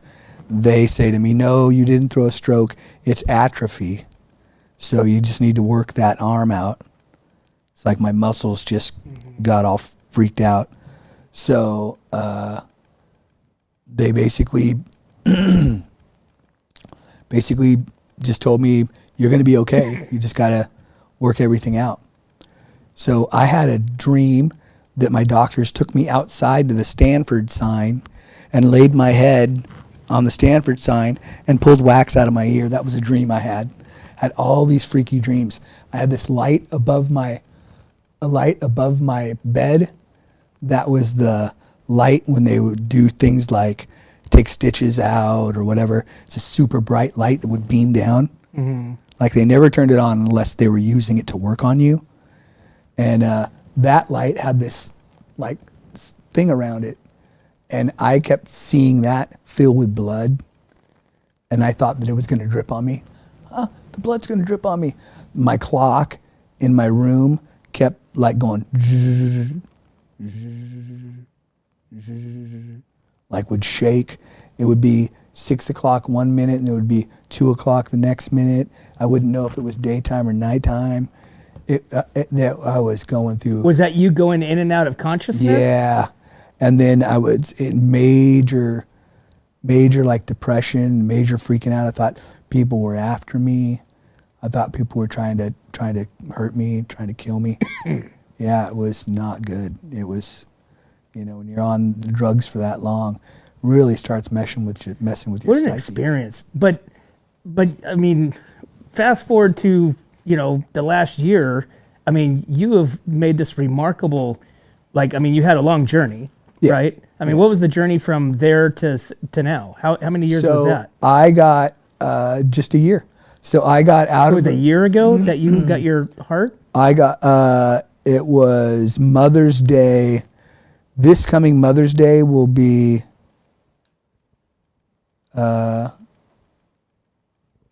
this coming Mother's Day will be 2 years that I actually got the transplant. So I'm already past my 1 year mark. So is it the 1 year, is that what they give, like a make or break type? Yeah, deal? that's when they say, if you've made it past a year, you're 75 to 80% less likely to have rejection. So now if I make it to Mother's Day this year, they'll be like, you won't have rejection. And so, but you have to take medication. You still do, yeah. Will you have to take that the rest of your life? Yeah. Okay. Yeah, which is, it's cool. Because it could still reject it. Could. At some point. Yeah. Well, yeah, totally. So now where this heart came from, I mean. A young guy about the age of 30, I think he was. I got his heart and his liver. I think it was an auto accident where he had a head injury. Tried to reach out to his parents, but they never reached out to me. I wrote him a letter. So Kelly, just because obviously I don't know anybody that's had this, statistically, we always think about our bodies and, how we live our lives and, the battery lives. Right. You know what I'm saying? So you mean your life extension? Yeah, your expectancy, right? Right. You know, they say, okay, average life is, you know, now 73, whatever it is, right? Now you have a new heart, or a 30-year-old heart, liver. Right. I mean, have you ever asked that question? It's like, hey, am I going to, like, you know what I mean? Estimated time, if you treat everything well. In other words, you know, like, I was never a huge drinker or a huge weed smoker, you know, and I quit early on for what I would think early on. I'll never do that again. That's not something, you know, some people are like, oh man, don't you miss it? Wouldn't you love to, you're too invested. A cold Corona on a summer day at a barbecue, yeah, that'd be nice. Yeah, that'd be good. I'd love to toast my friends and be like, yeah, look where I'm at. But to sit down with a bottle of Crown, nah, I'm good. Right. You know, it's like I just bought my brother a $100 bottle for Christmas just because, you know, that's just what I do for him sometimes. You know, like if I can buy him a good bottle of Crown because I know he loves his Crown. So he's the guy that has everything. It's like, you know. Wow, that's so crazy. And so it's one of those things where I just look at it like I could get 20 good years, maybe more, if I treat my body right. Well, that's what I'm saying is they say your mind could be for eat well eternity. And exercise. I could get another 20 years. And if I hadn't gotten the transplant, I wouldn't be here today. You know, I was on my way out. Like, when I got septic and then they let me go, I only lasted like a few more months, and then my cardiologist was like, you know, my doctor at Stanford was like, hey, you know, I've been giving you 3 months and 3 months and 3 months and 3 months. He goes, I'm going to pull you in. He goes, I'm going to give you this whole week and next weekend, and then the next weekend, I'm going to give you the rest of this week. So this was Thursday I was seeing him. He said, I'm going to give you this coming week, the next weekend, and then the next weekend. He goes, and then I want you to come in and we're going to give you the transplant. He goes, so what they call bringing you off the street. He goes, we're going to bring you off the street. He goes, and when I bring you in, that's it. You're here. You're never leaving. You're not leaving until you get the transplant. Wow. And I was kind of arguing with him saying, I'll be fine. He goes, I'm looking at your numbers right now, and your numbers, you're in serious congestive heart failure. He said, you've been feeling pretty crappy lately? And I said, yeah, but I'm good. He goes, you're only good on good days, and you're horrible on your bad days. I'm like, yeah, that's true. And he goes, yeah. He goes, you're coming in. And the day that Eric and Christina took me, I could barely breathe. The day that I went, I could barely breathe. And then when Eric and Alex and Ronnie came to visit me, I think the first time they came to visit me, I could walk. And then like a week and a half later, 2 weeks later, when they came to visit me, I couldn't walk. Wherever we went, like when we wanted to go outside or whatever, they had to put me in a wheelchair and cruise me around in a wheelchair because I couldn't physically walk anymore. That's how bad I was. And then I remember them taking me outside, and they wheeled me around to this area where there weren't a lot of people, and I just broke down and started crying. I'm like, I can't do this. I'm like, what's the matter? I'm like, dude, I've been in here for 2.5 months, and I said, I can't do it anymore. I said, they've taken away my water. I can't have pudding. I can't have this. I said, I'm literally, you know, just drying out from the inside out. They have me so dehydrated, and so I was telling them, I'm going crazy. I'm going freaking crazy in here. You know, I'm alone half the time, trying to use music to help. It's not working as much as it used to. I said, I don't even know what to do. I said, but I'm ready to just pack up and go home. I want to do this. I could just go home and, you know, go to the beach and lay down and sleep and just not wake up again and be fine. I'm like, no, you can't do that. You have too many people, and you've waited all this time. You come all this way. You know, you're a fighter. You could do this. You know, if there's anybody that could do it, you could do it. You got to do this. And you know, and then you know, the whole adage of, you know, what do you tell Callie? What do you tell, you know, Shaylin? What do you tell your daughters? Tell them that you quit. You know, like that's what everybody came around to. Was, what are you going to tell those two? So, you know, and my daughter would call me, Shay would call me and be like, hey, I'm rooting for you, you know, I'm here and I love you, and you know, you just one day at a time. Just take it one day at a time. Gosh, that's so awesome. So Kelly, what happens next? What's the next phase? So the next phase, we're beginning 2025. Right now, I'm working on the book about this whole journey. At first I started the book from when I was a kid, and I wrote all the way up to the beginning of getting into Montrose or playing with Montrose. Mm-hmm. And then I kept rereading back to it. And I was, you know, telling stories about, you know, when my parents were full-blown alcoholics, you know, functioning, full-blown professional alcoholics. Like, they owned their own business. My mom was a realtor. My mom was a nurse. My dad owned his own painting company. Dad owned his own mechanic shop. They had great careers, but were constantly hammered, constantly. I don't even know how they managed. They were so drunk. I remember watching my mom walk down the aisle to get her diploma and her thing to become a registered nurse, housed, just crab walking, just wrecked. And me and my family just going, holy Lord, you know. And so I've seen it all. And in those years as a little kid, I've left my house because my parents were fighting so bad that I went to the park and slept in the park at night, you know. So that book will be written one day, but I just thought I scrapped that for now, and I just wrote now from 2016, which was the festival at Mammoth, me crashing out in the snow, till now.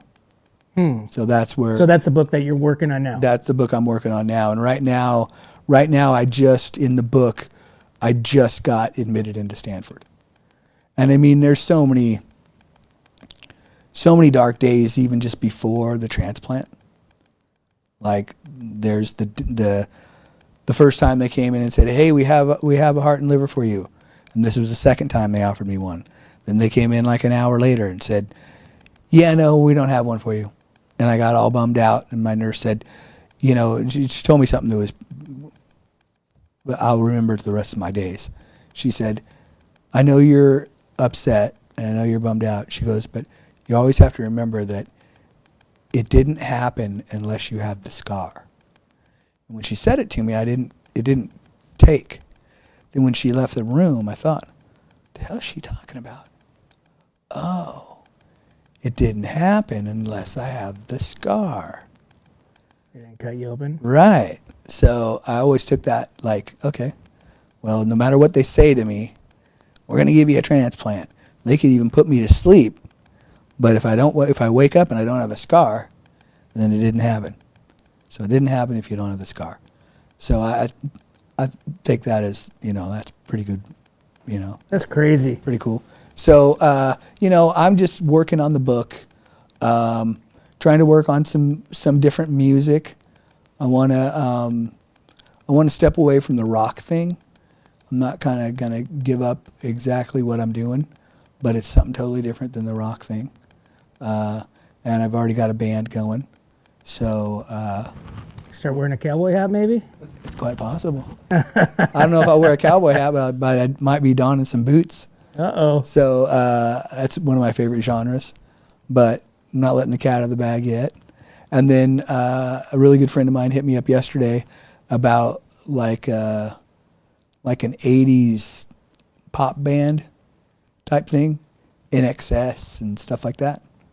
you know, step away from the 80s hair metal and the hard rock and do Can something. do a 180. Yeah, why not? You know, I've been doing everything, you know, been doing everything other than, you know, doing the rock. So why not, you know, do something different?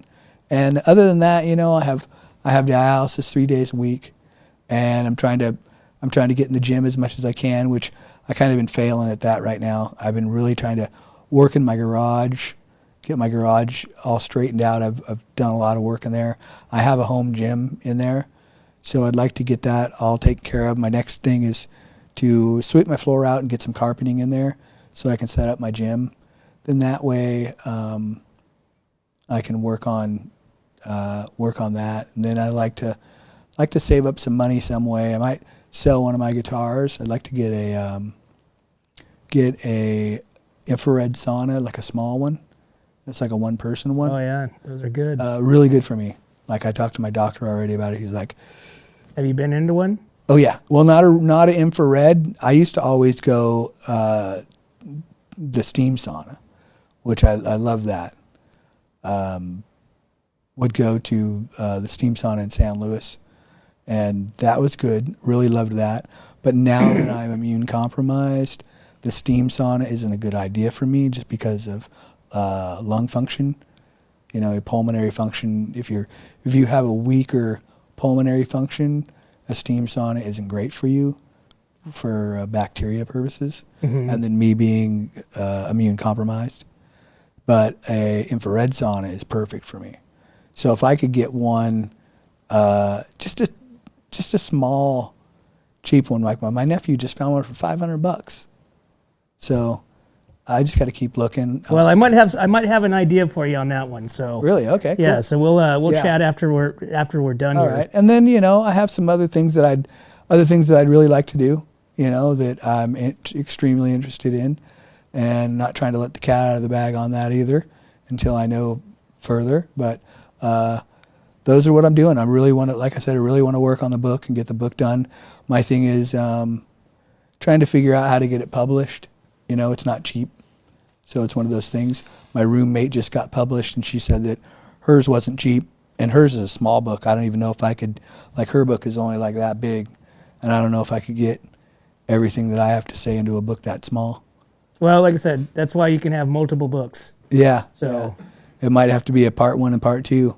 Part 3. We're in part 3 right now of the Kelly Atwell story. Yeah. So there's it's weird because, like I said, there's so many stories amongst the story, you know, stories about how they got my hand back out, or, like I said, stories about the light I thought was going to bleed on me, or, you know, just weird things, you know, that happen when you're in that state of mind. Super crazy. You know, which, you know, all I can say is drugs are great when you need them in that situation, but they're horrible. Like I would never want to be like somebody like Michael Jackson, where I'm addicted to propofol, and I'm just taking it to get through the day. That would be not cool. Yeah, horrible. So, well, Kelly, I want to say thank you so much for coming on. I appreciate it. Thanks for having me. And, you know, I mean, we're almost 2 hours into this. Yeah. You know, and I feel like we could keep going. You know what I'm saying? There's more to be told, but it's all right. But it's such an amazing story, the journey, your attitude, you know, and now, you know, your future. It's like literally, it's like you just keep getting smashed down and pick yourself back up and rise higher. You know, and so, like I said, thanks to people like you. I mean, like, you know, it's like, it's people like you that are giving me, you know, you guys that are giving me the platform, for one, to come and tell my story and to speak my piece, you know, and then the people that come to the shows, the people that support me, the people that are my fans who have become my friends. It's like, it's weird because I have so many people that when somebody says, how do you know Kelly? Oh, I'm a huge fan. I'm like, huge fan? You're my friend. It's like, you know, it's like people that I've met that I would have considered fans a year ago are my friends now. I associate with them. I chat with them, and to me, that's the beautiful thing about music and beautiful thing about life is that, don't give up, because once you give up, there's nothing left. But if you keep going, who knows? You never know what's around the corner. Right. You might meet, who knows? I could leave here, go get an orange juice and meet the love of my life. She could be like, "Oh, I saw you on your podcast. You're cute." Well, there you go. Let's hope we'll have you on the next time for a dating game or something. Yeah. Well, I doubt that, but awesome. But thank you so much. For sure. I appreciate it. Well, like I said, we're definitely going to have you back on, part 4, 5, 6, 7, and we're talking about some other stuff. So like I said, your story, your journey, your personality, people just draw to that. And, that's what we're all about at What's Up North County, and telling the story, this amazing story. There's some stuff we didn't even get into, which I'd like to, and like I said, we'll save that for part 4 of the Kelly Atwell story. Well, thank you so much, you guys. I truly appreciate it. You got it, man. Eric, thank you so much, buddy. Hey, you're welcome, buddy. We appreciate it, Kelly. Well, there you have it, guys. Hey, this was part 4 of Kelly Atwell's story, guys. This is a journey that you don't want to miss. If you missed part 1 and part 2, we got it on our YouTube channel. But guys, like I said, part 3 here, this is another doozy. Part 4 is going to be awesome. But like I said, guys, and look forward to the book. The book's going to be published here, hopefully by the end of the year, we're hoping. But as always, guys, we can't do this without you and our sponsors. We'd like to thank Esquire Wines, Wine Travelers Hideaway, Visit Atascadero, 805 Custom, MGP Coatings, North County Junk Removal, The Trailer Barn, Story Termite Pest Control, Borehorn Auto Center, Kennedy Club Fitness, Airflow Filter Services, and Suprema Meat Markets. Thanks again, guys. We'll see you next time. Hi, this is Dave Story, small game hunter with Story Termite and Pest. We're a full-service termite and pest control company. From rodents to termites, we can take care of all your pest control needs. Call today, we can tailor a pest control program that will meet your needs and budget. Contact us at 805-460-0650 or at storytermite.com. Remember, we don't have customers, we have friends. Hi, it's Alex with Suprema Meat Market. We are a Mexican meat market with a taqueria. Come enjoy our high-quality cuts and meats. We offer choice and prime Harris Ranch beef, as well as chicken, seafood, and pork items.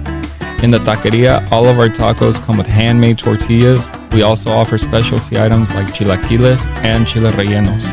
Come enjoy Taco Tuesday with Suprema. We offer our tacos at $1.99 each. Suprema Meat Market is located at 8950 Montecito Avenue in Atascadero. Are you tired of looking at that worn-out concrete garage floor, patio, or porch? Look no further than MGP Coatings, where customer service reigns supreme.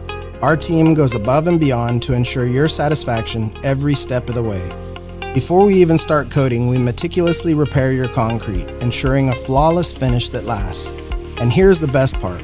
Our Pentec coatings are 4 times stronger than epoxy, so they won't chip or peel, making maintenance a breeze. Plus, they come with a limited lifetime warranty. Call us today at 805-952-5301 or check out our Facebook and Instagram and experience the MGP coating difference. Don't wait. Transform your garage, patio, porch, or driveway and become a part of the MGP coating family. What's up, North County? This is Teresa Branch with Airflow Filter Service. We are a family-owned business right here in the North County. We have air filters, oils and lubricants, and hydraulic hoses. We provide services that include air filter cleaning, DPF cleaning, and waste oil collection. Come check us out at 1140 Ramada Drive, and we can help you with all your automotive and industrial vehicle needs. Hi, this is Omid And Deanna. at North County Junk Removal. We are a business known for helping our neighbors and our community. Let us help you save money and get rid of any unwanted items. And rest assured that our professional team adheres to global standards of safety and recycling. We are fully licensed and insured for your peace of mind. We are locally owned and operated, and we look forward to helping you with all your junk removal needs. Please call us at 805-769-6966. Atascadero isn't your standard getaway. We're unique, just like you. We're growing, transforming, and figuring it out as we go. We're a town filled with innovators, artists, makers, and game changers. We're a little bit country, a little bit funky, and always authentic. We're here for your good times, your slow times, and your changing times. We are all in Atascadero. Come see for yourself. Learn more at visitatascadero.com.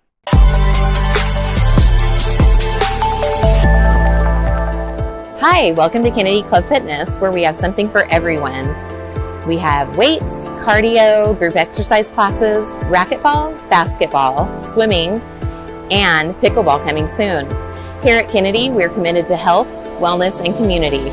Stop by any of our 4 locations: Paso Robles, Atascadero, San Luis Obispo, and Arroyo Grande, or check out our website at kennedyclubs.com.